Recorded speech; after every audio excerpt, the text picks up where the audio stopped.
Hello there, welcome back to another slow fashion video. Today I want to talk about the difference between a basic and a staple. Is there a difference, you might ask? Am I diving way too deep into the weeds of personal style when really you can just throw on some of your favorite items and call it a day? Maybe. But the more I take on virtual styling clients and the more I think about our personal style and how we can make our closets feel so much more satisfactory so we don't go out and shop and jump on the constant cycle of overconsumption, I came up with this idea. I really think there's a difference between a wardrobe item that is a basic and what is a staple. And the crazy thing is that these look different for absolutely everyone. So if you like this kind of content that encourages creativity and mindful consumption instead of overconsumption, hit subscribe below. You can also find me on IG. You can also find me at my live Shop Your Closet studios. The next one is on December 6th. December 4th. It's gonna be a hoot because it always is. We shop real closets of real people who just want to get more out of what they already have. So you get to understand how elements of style can help you shop less and love your closet more. I will leave all the info in the description box below for that. And in the meantime, let's dive into basics versus staples. I have 3 ways to identify a basic versus a staple.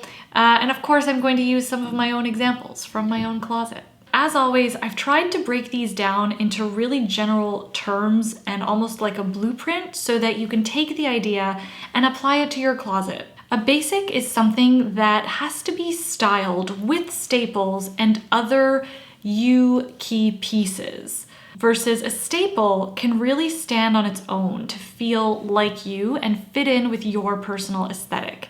It doesn't need to be styled as much. It doesn't need to have any added accessories or anything like that. Let's take my closet as an example.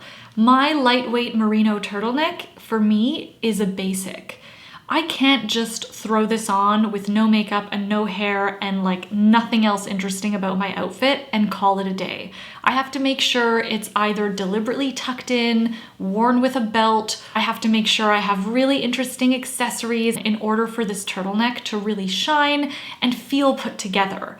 But that's just on me.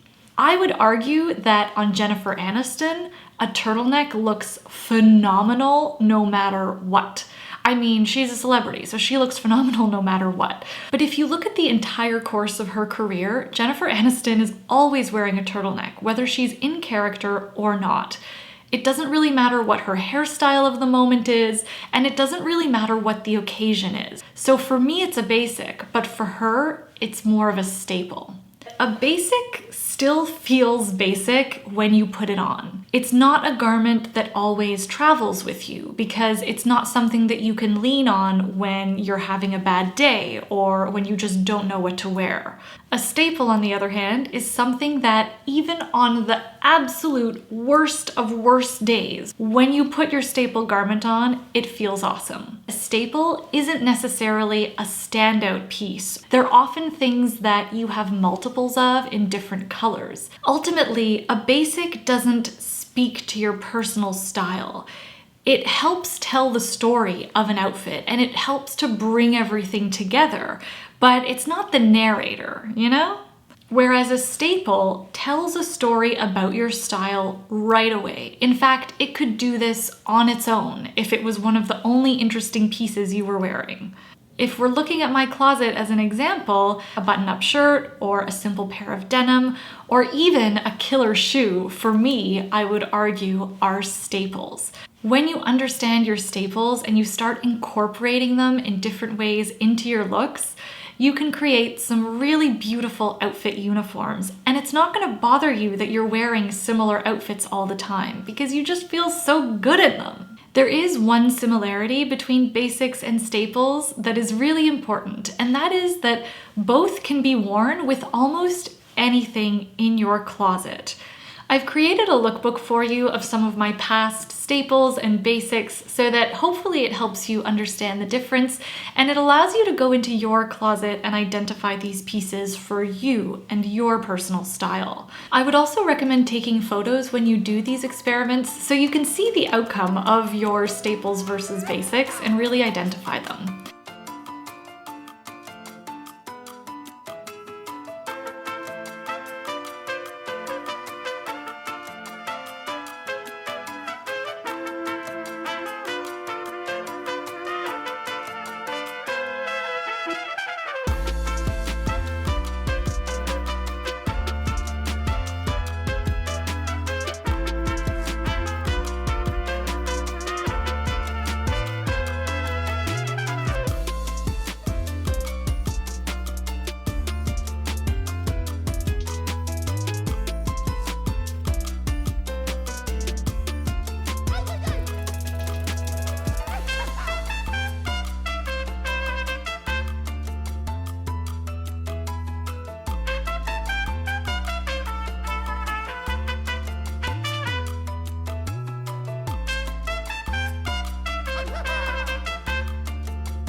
So that is what I have for you today. I hope you enjoyed this video. Let me know if you have any questions in the comments below. Give this video a thumbs up if you liked it or if you learned something new. Hit subscribe if you haven't already. I will be back with another slow fashion video. Thank you so much for watching. Ciao!